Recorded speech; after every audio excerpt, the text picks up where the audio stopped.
এই কলম্বিয়া গত বিশ্বকাপের পর থেকে এই পর্যন্ত কোনো একটা ম্যাচে কোনো জায়গায় হারেনি।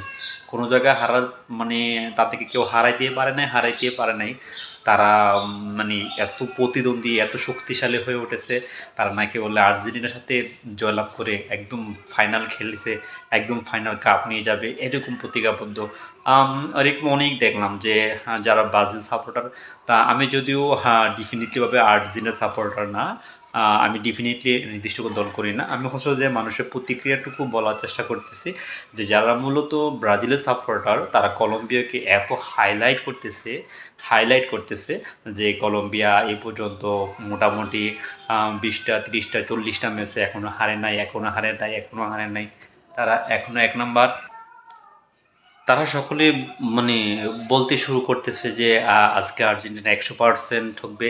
আর যখনই আমি খেলা দেখাকালীন সময় দেখলাম যে মেসি যখনই আহত হলো, খেলার মাঝখানে খেলা থেকে চলে গেল, তখন তো সবাই এক প্রকার মানে প্রত্যেকে ধুয়ে ভালো করে ধুয়ে দিয়েছে। বলতেছে মেসি তো খেলা পারবে না, সে হার মাইনা নিছে, আজকে যে হারবে সে বুঝে গেছে, এই জন্য সে আগে কইটা গেছে, মানে অনেক কিছু অ্যাকসেপ্টা বলতেছে।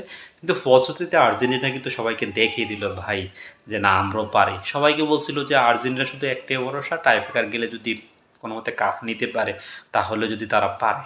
কিন্তু না, আর্জেন্টিনার প্লেয়াররা কিন্তু তেমন প্লেয়ার না। তারা এখন এক নাম্বার দলে এমনি আসে নাই, তাদের যোগ্যতা বলে আসছে।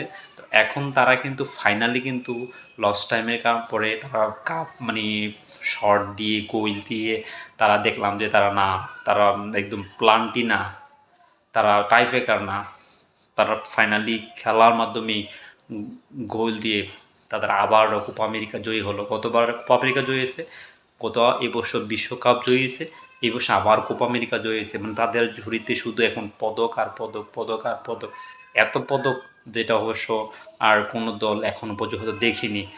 কোনো দল হয়তো 2বার বিশ্বকাপ চ্যাম্পিয়ন হয়েছে, কিন্তু একই বছর 2বার কোপা আমেরিকা, একবার বিশ্বকাপ কোনো দল হয়তো বা এখনও পাইছে কিনা আমার আদৌ চিন্তার বিষয়।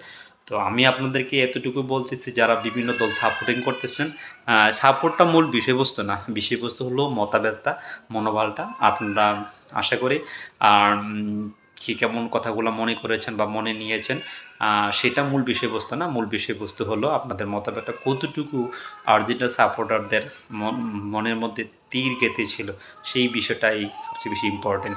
আশা করি প্রত্যেকে ভালো থাকবেন। ভালো থাকার জন্য দোয়া করি যে আপনাদেরকে সবাই ভালো রাখুক এবং ভালো থাকবেন। ভালো থাকবেন। আসসালামু আলাইকুম।